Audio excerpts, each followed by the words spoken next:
23 wana stade de martyr pour na koloba iyo na ba FRDC iyo na ba wazalendo et non agression rwandaise et non à Corneille Nanga de lobby la patrie ou la mort peuple congolais nazali en forme et naza kolinga sikoyo avant d'aller kana dossier ya maman na biso Judith Tuluka Tsuminwa parce que na kotalisa na bino pe lisusu mwana mwasi moko oya nyoko la ka peuple congolais mituka bato ebele balelaka ba service esalaki nini ezwaki etiaki maboko peuple congolais et bokoluka bokotala ye na mpwasa po nini anyoko la ba congolais.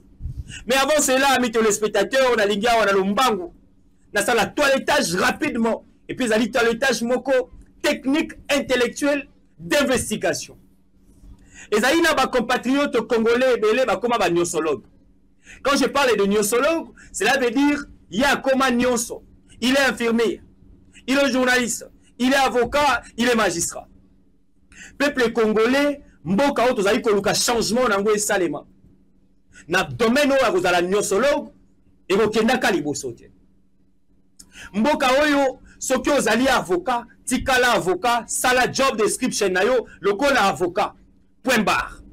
Soki ozali mopandi sango tikala mopandi sango pesa sango oyo yo batangisela yo kita récolter information vrai yaka traiter yango puis diffuser yango. Et ici na yoki yango na lobi na ekolongola tox wana na yoki yango soki bolingi na retanga lisusu communiquer o batindeli biswawa ya presse numéro 03. C'est pourquoi na senga na ba journaliste ebele ba bimbeka ba journaliste d'investigation. Soko za ina matière T ni na pesa nga communiquer wana. Soko za na matière T et sengeli T ya la télévision oloba loba ko ba mona oza ina primaire ya koza na information. Déjà na yoki na ba réseaux sociaux bato mosusu bapandi basango basusu kolobela likambo etali justice na biso ekei pena na ko rendre âme nango peuple congolais. Justice ekufi. Question Moïse Moulaza komituna. Si et seulement si ba nyosologue ba komi koluka ko pesa ba magistrat leçon. Ko pesa ba avocat ya république leçon. Mboka oyo toko kende wapi? Na la mine de comment quoi kolobate dossier ba forage amis téléspectateurs. Ba prévenir nyonso ba quitter bango.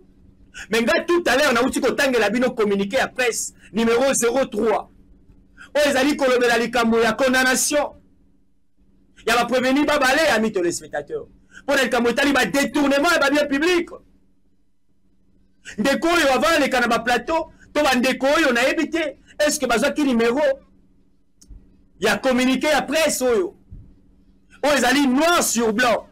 Ce qui bande ko balingi na tanga ba ko mona ngosu na image na kotanga. Mais laissez-moi vous dire peuple congolais, l'air n'est plus ya kozala ba nyosologue. Tozali na moment oyo to ko belle l'éveil patriotique. Chers confrères journalistes. Bo sala makasi, bo kota na investigation ya solo. Bo kene ko fouiller information ya solo batangisa na bino. Ce que la ligne d'information T, ça l'éveil patriotique. Yebisa na ba peuple congolais, tondi la patrie ou la mort. Que oya boye na ba une tox immense. Kolobela isusu, likambo etali. Cour de cassation, o ali na maîtrise nango te. Oyo, ce que le bionson de la kelasi, et qu'on a eu temps pour que, au comme on a niveau, il y a un animateur bazali ko kambapé. Les cours des tribunaux n'abisso.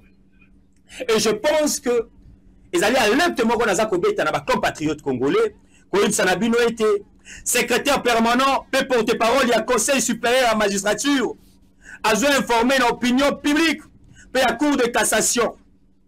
Na matière au Italie, bossi manga malamu. Dossier oyo, ya makambotali forage, yo carré nango ya RP 15 bar CR, il y a 24 février, le 26, il y a 24 février 2025. Na dossier ezalaki likamba forage, na ba station ba traitement d'eau. Opposant ministère public na déprévenu na kolobao. Monsieur Kasenga Moulenga, Mike Etienne, Nande Korubota, Moussamboko François. Oh, bazalaki poursuivi, amis téléspectateurs. Respectivement, on a détournement des deniers publics, na complicité à détournement.